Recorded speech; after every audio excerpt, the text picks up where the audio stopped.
All of those images have one thing in common: water. Water's a pretty simple element. If you've ever had to study the periodic tables, you probably haven't done that since your high school chem days, but water's pretty basic. It's 2-part hydrogen, 1 part oxygen, hence where we get the term H2O.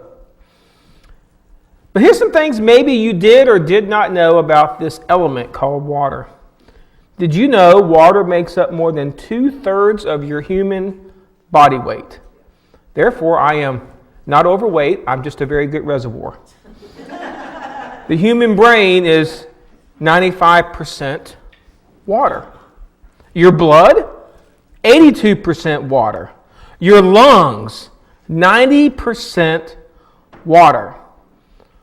When you eat, water serves as a digestion and a lubricant. The water in your saliva helps you swallow. Do you know water regulates your body temperature? That's kind of odd to me, but yeah, that's what makes your temperature go up. And I guess if you ever watch water on top of a stove boiling, you kind of get that. Your muscles. Well, you think man came up with the idea of hydraulics? No, did you realize your muscles are basically hydraulic motors, all supported by water? The maximum time any individual can go without water seems to be about a week, and then you begin to get damage. At average room temperature, the average outdoor temperature here in Virginia, it's said that a person can go about 100 hours without drinking water. As a matter of fact, here's something I found interesting. A mere 2% drop in our body's water supply triggers signs of dehydration. 2%! If you just lose 2%, your body starts to experience this concept of dehydration. And of course, you know, one of the physical symbols that we have of dehydration is the idea of thirst. So I want to ask you a question this morning. Have you ever been thirsty? Now, I don't just mean that you just want to go get a bottle out the refrigerator just so you have one to hang out with and walk around with as a comfort. Have you ever really been thirsty? When I was a kid, I had a love. It was money. I wanted money because my parents, they made ends meet, but there wasn't a lot of extra. So I started cutting grass in the summer.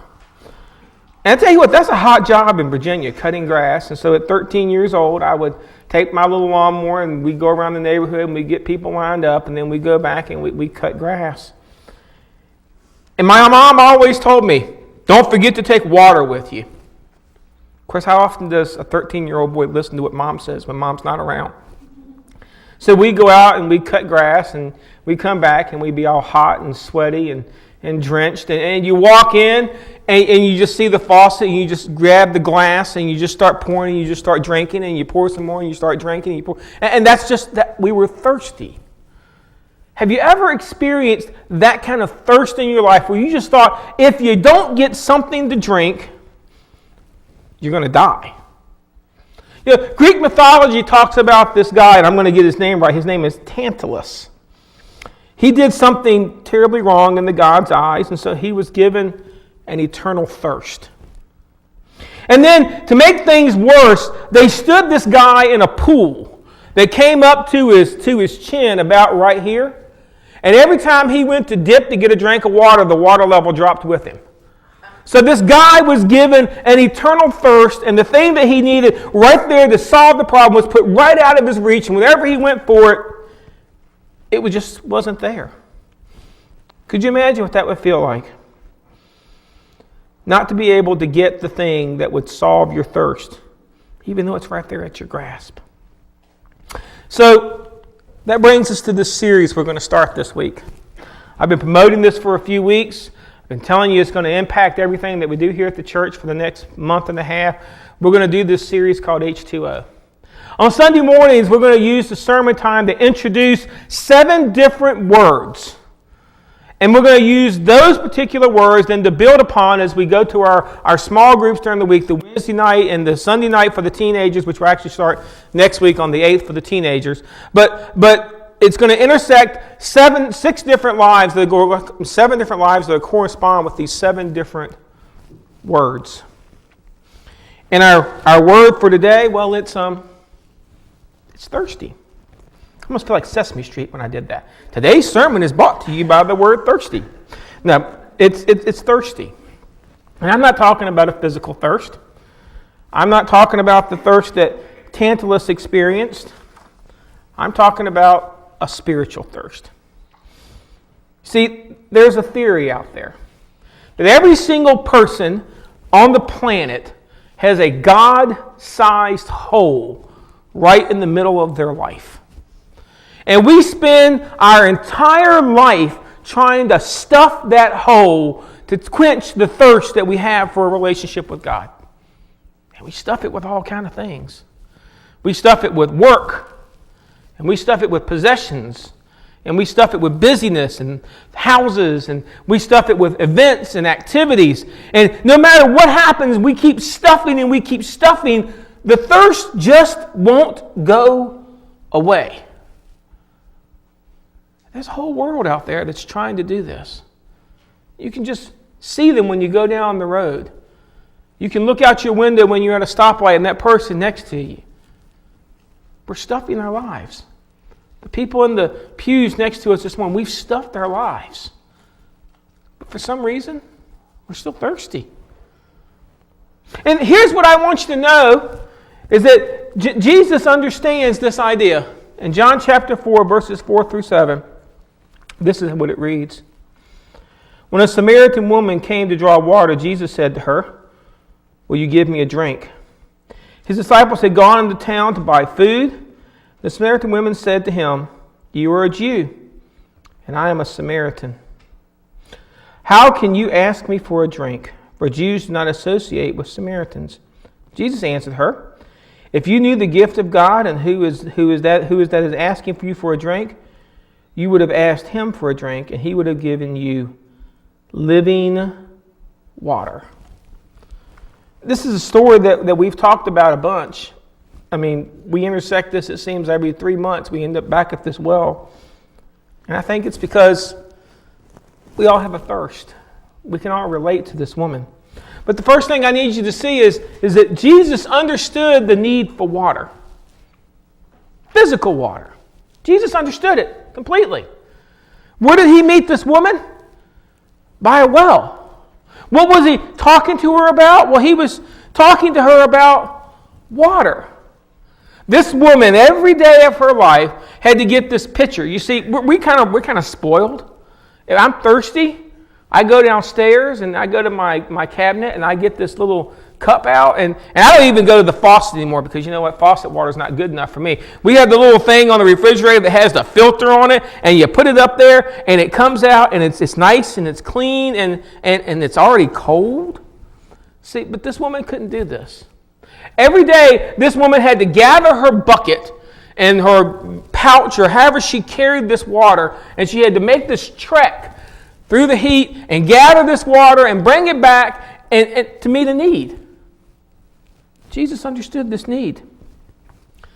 But as big as this need was for this woman had a bigger need. See, Jesus wasn't there to give her water, not physical water. Jesus wasn't there just to quench some kind of physical thirst that this woman had. In fact, who was it that had a physical thirst that needed to be quenched? It was Jesus. He said, "Will you give me a drink?" See, this woman was unsatisfied with her life. You're probably thinking, "Barry, you've made a big jump there. You've read an awful lot between the lines." Well, not really. After all, we know this story all too well. Like I said, we've covered it numerous times. We know she was there in the middle of the day. This isn't time that people usually come and gather water from this well, because it's kind of like cutting grass in Virginia. You don't do it in the middle of the day. You either go in the cool of the morning before the sun gets up real good, or you wait till the night when the sun's going down. You don't go out at noon in Virginia in the summertime and cut grass, because it's hot, and you're probably going to die of a heat stroke trying to do it. This woman, she was coming in the heat of the day because it's the time nobody else came. Because she didn't want to talk about her life. She didn't want to talk about all the things that was wrong. How do I know she was unsatisfied? Because Jesus will later tell her, hey, look, you had 5 different husbands, and the guy that you're living with now isn't your husband. She has tried to quench her thirst by having relationship after relationship after relationship after relationship, and none of it was working for her. She was thirsty. She was unsatisfied with her life. And well, Jesus offers her something greater than the well could provide. Jesus asked her to give him a drink. And she says, you're not supposed to be talking to me. I mean, why are you talking to me? I'm a Samaritan. Why are you talking to me? I'm a woman. This isn't normal for you to be doing this. But if you're following your notes right there in the bulletin that we placed, Jesus offered her something bigger. Between those parens right there, that we can place the word living water. Now, we use that phrase a lot. And we have these images of what is this living water that Jesus was offering her. I mean, really? Living water? She took it very physical. She's like, hey, if you've got this stuff, then go ahead and give me a cup of it, and I'll drink it, and I don't have to come back to this well anymore. I don't have to deal with my unsatisfied life. I don't have to deal with talking with anybody. I will just drink the living water, and I'll be done with my physical thirst. But that's not exactly what Jesus was offering her. Isaiah chapter 55, verses 1 through 3 says, come, all you who are thirsty. Come to the waters, and you who have no money, come buy and eat. Come buy wine and milk without money, without cost. Why spend money on what is not bread, and your labor on what does not satisfy? Listen to me and eat what is good, and you will delight in the riches of fare. Give ear and come to me. Listen that you may live. I will make you an everlasting covenant with you. My faithful love promised to David. God tells Isaiah that he wants people to come, all the ones that are thirsty. And here's what I read in that particular verse. To quench this thirst, it's not something you can buy. It's not something that you can plop your money down and say, hey, I'd like a gallon of that living water stuff so I can have it on to go and I'm just going to take it on with me. It's not something you can purchase. This idea of living water, it's not something that you can work for. You can't earn it. You can't put in enough hours so that you can then come back and say, I deserve to have a pitcher of the living water. It says that we have to just come. It says that we have to experience God for himself, for who he is. Jesus talks about this in John chapter 7, verses 37 through 39. If you have your copy of God's Word, you can turn that way. We're going to park there just for a little bit. This is what he says. On the last and greatest day of the festival, Jesus stood and said in a loud voice, let anyone who is thirsty come to me and drink. Whoever believes in me, as Scripture has said, rivers of living water will flow from within them. By this he meant the Spirit, whom those who believed in him were later to receive. Up to that time, the Spirit had not been given, since Jesus had not been glorified. So you have to get this picture, because we're back kind of at that time of festival and Passover, and people are crammed into the area, and Jesus has now made an appearance, and it's been going on for a few days, and the party's going, and Jesus steps up and he says, hey, can I have your attention, please? Anybody over here thirsty? Come and experience me. Come and experience my life. Drink of the living water. And I'm sure the Jews that were looking around looked at him like, what are you talking about? Are you crazy? You're talking babble. You're talking nonsense. But then he gives some instructions that we have to follow if we're going to experience living water. And these are the things I want to look at this morning. The first thing we have to do is we have to come. Revelation chapter 22:17 says, the Spirit and the bride say, come. And let the one who hears say, come. Let the one who is thirsty come. And let the one who wishes take the free gift of water of life. We have to actually come. See, I don't know if you realize this or not. Jesus came. He gave his life on a cross. He then was buried into a tomb. And on the third day, he came bursting out of that tomb. And then he ascended to heaven. Now, you say, yeah, we know that. Easter's coming in about 2 months. We're going to talk about that then. But there is nothing else for God to do. There is no other plan. Either you come to Jesus for that or you come for nothing. God's not going to look down the road and say, you know what, this whole Jesus crucified thing is just not getting the job done. You know, not enough people are coming, and so let's come up with another plan. You understand, you have to come to that point. You have to come to Jesus at that point. That is where Jesus says you must come.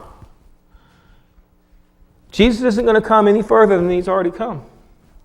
You're going to have to make up the rest of the distance yourself. You're going to have to try to respond to that sacrifice that Jesus made on the cross. He says here, we have to come. But it's not just enough that we come, we have to drink. We have an old saying in this culture, you can lead a horse to water, but you can't make him drink. Could you imagine the insanity if I had been out when I was a teenager cutting grass all that time and I would come in and I'm drenched in sweat and I'm thirsty. If I had just poured a glass of water and just sat it on the counter and then just sat there and stared at it. I know that glass of water looks delicious. I sure am thirsty. I wonder if I really did drink that water, if it would solve my problem. You see, I could sit there all day long, and even though I've come and I now have water in my possession, just having that isn't enough. It says I have to drink of it. Isn't that what Jesus said? Come to you, all who are thirsty, come to me and drink. The idea of drinking is consuming. The idea of drinking is receiving, to put something into you to do something to your body. That is what drinking water does. We're not flowers. We don't have petals that we can just hold up and when it rains, the water hits our hands and soaks into us. It doesn't work that way. We actually have to put it into ourselves. And Jesus says, you know what? This thing, this relationship you're looking for, this thirst, it works the same way. Just coming and being present and accounted for isn't going to quench your thirst. You're going to have to drink something. You're going to have to put something into your life if you want the thirst to be quenched. That's a big deal. That's revolutionary. We have to believe. That's what he said, isn't it? We have to come, we have to drink, and we have to have some kind of belief that something is going to change in my life. Now, this kind of breaks down from the physical water thing because if I actually drink water, I don't have to have a belief in the water, right? Because I drink the water, my muscles, my body starts absorbing the water, and it starts distributing the water, and first thing you know, I feel better. Well, it doesn't quite work that way with Jesus. Just because I come and just because I drink, and then I just put it away and I walk away and I really don't put any faith into it at all. I put no belief into it at all. I have no guarantee, no nothing out there that says this is going to change me. I can walk out that door. I can come in here and I can partake of everything the church has to offer, and I can walk out that door and I can be just as thirsty as I was the moment I walked in. Because I have to believe. It takes more than just some physical action. It takes some mental capacity to make my life begin to experience Jesus as living water. That's a big deal. That may be a big difference in the way that you've experienced church before, because we think of things very physical. I do this, followed by this, followed by this, followed by this, followed by this, and it's all solved, the thirst is quenched, and then we walk out the door and we're just as thirsty as we started. It's because we have no belief in what we're doing. See, if I believe something, it impacts every aspect of my life. It's going to snow Not this week, though. I'm praying. But if it's going to snow, and I believe the weatherman, there is a ritual that we do at our house. Number one, if I have ice melt, I take the ice melt and I put it up front because I don't want to have to walk down the slick sidewalk to get the ice melt. It makes sense, right? So I bring the ice melt inside. I put the snow shovel out in the garage, not out in the shed, because I don't want to have to walk through the snow to the shed to get the shovel. I take the cars, instead of parking them at the top of the driveway, I turn them around facing out, okay, so that when it snows, if the cars are down near the street, I have less snow to shovel. Okay, excuse me, Caleb has less snow to shovel. So there's less snow that needs to be shoveled. There's less work to be done. But I do all of these things. Why? Because I believe what the weatherman says. If I discount what the weatherman says, you know what I do? Nothing. That's the way this works. If you actually believe something, you will begin to see some response in your life. He says we have to receive. To receive something. We've used this analogy a bunch. If I get a gift and I wrap it all, it's wrapped up in a nice pretty box, and somebody gives it to me, I can take that pretty gift home and I can lay it up on the shelf and I can look at it and say, man, that's a nice gift. Somebody did an awful nice job of wrapping that thing. It's got a pretty bow and it's even got a card on. Look, the card has my name on it. But if I'm going to receive the gift, what do I have to do? I have to unwrap it. I have to look at it. I have to put it to use. It talks about in this passage that later on, God's Spirit was going to come. And we were going to receive His Spirit. Big deal, because this is something new and different. So we have to receive His Spirit into our life. And then we have to allow that Spirit to flow out of us. You see, we think living water is this idea that I come to church here on Sunday morning and you fill me up. You do something, we have a Sunday school time, and then we sing some songs, and we pray, and you do a sermon, and you fill me up so that I can go out there and experience the rest of my life and maybe make it through another week so I can come back in here all dehydrated again and you can fill me up again. But we're talking about something much different here, because this says it's going to flow through my life. It's going to be this constant river that's going through my life. You know what? Things that live in a river probably don't get very thirsty because the water is just consumed all around them. See, Jesus was offering us something. He was offering us a relationship for eternity. Don't we love this picture? Revelation chapter 7, verses 15 through 17. Therefore, they are before the throne of God and serve Him day and night in His temple. And He who sits on the throne will shelter them with His presence. Never again will they hunger. Never again will they thirst. The sun will not beat down on them, nor the scorching heat. For the Lamb at the center of the throne will be their shepherd. He will lead them to springs of living water. And God will wipe away every tear from their eyes. We love this picture. This eternal life that God's going to give us. It says that He's going to be our shepherd. We're used to what a shepherd is because we've read Psalm 23 so many times, it's not even funny. The Lord is my shepherd, I will not want. He's going to lead me. He's going to provide for me. And here it is, Jesus saying, you know what? This living water thing, well, I'm going to be your shepherd. I'm going to get out in front of you and show you which way to go. He says, you know what? I'm going to be your shelter. No more will you have to sit out there and have life beating down on you and worry about the troubles and the trials and the tribulation. No more will you have to struggle with all that. I am going to shelter you from your life. No hunger. Man, the restaurants are going to be out of business in heaven, aren't they? Because we're not going to ever have a physical hunger. My stomach's not going to growl. Maybe I'll be in shape because I won't want to eat because I'll just won't be hungry. No words like diet and things like that. God says, you know what? That hunger is going to be taken care of. No more thirst. No more having to worry about my mouth is dry, and no more having to worry about my knees not being met. I'm not going to be thirsty anymore. No discomfort. I'm looking forward to that. The older I get, the more the no discomfort means more to me. Because I get up in the morning and you know what? Things don't feel the way they used to feel when I was 20-some years old.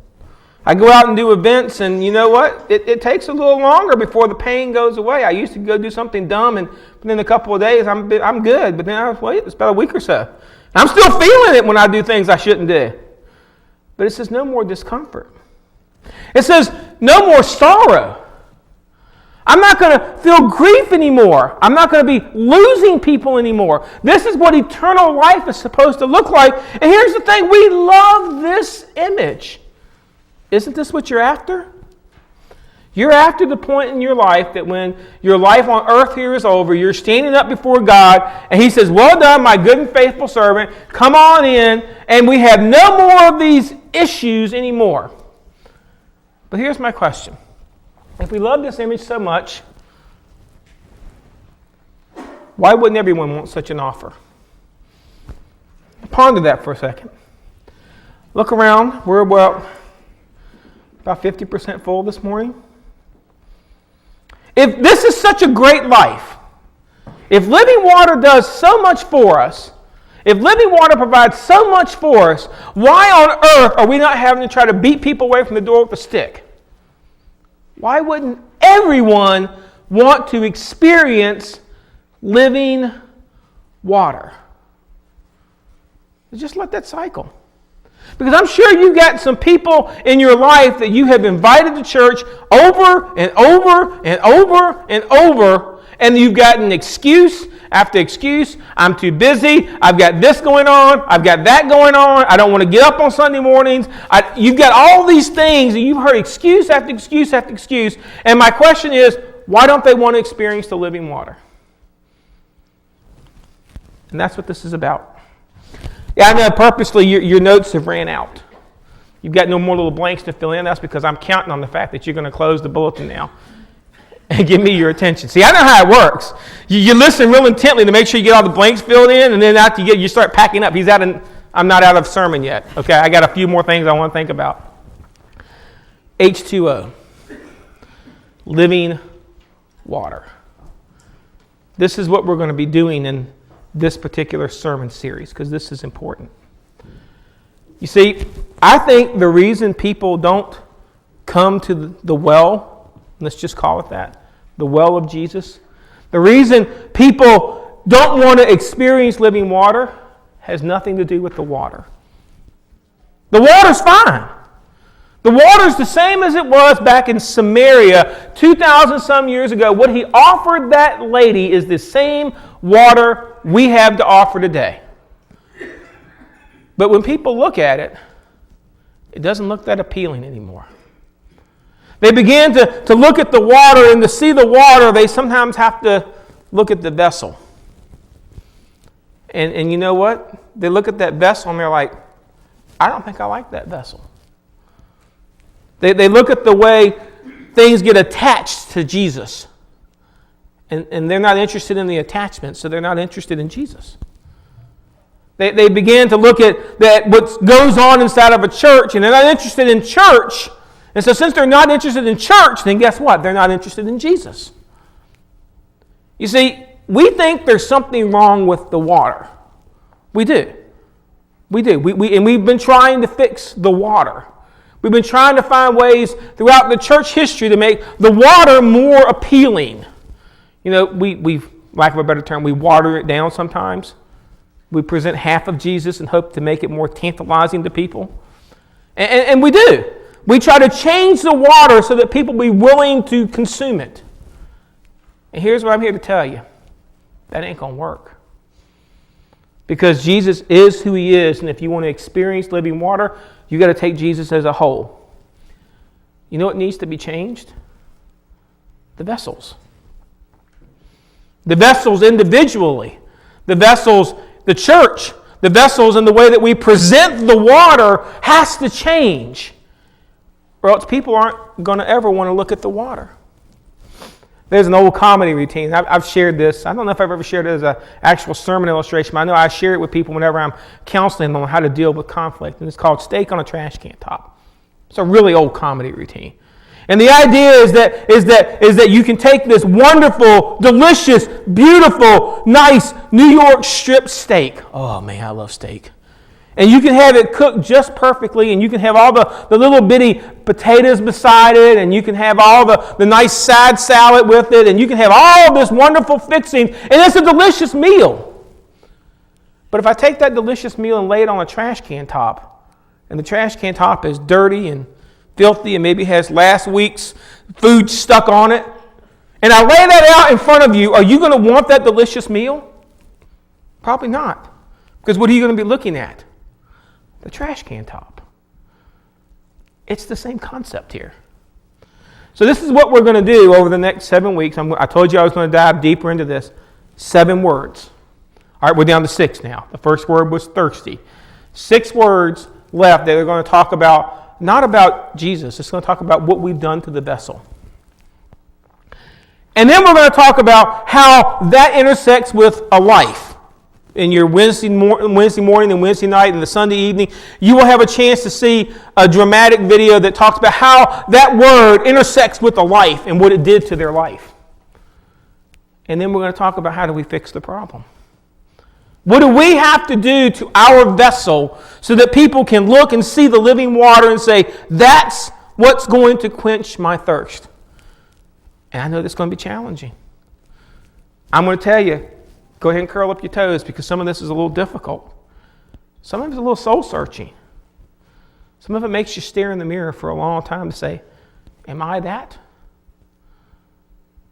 But I think this is necessary. We're talking about a year of commitment. And if we are going to be committed to leading people to Christ, then you know what? We're going to have to be committed to making this vessel just what it is. A clear glass bowl.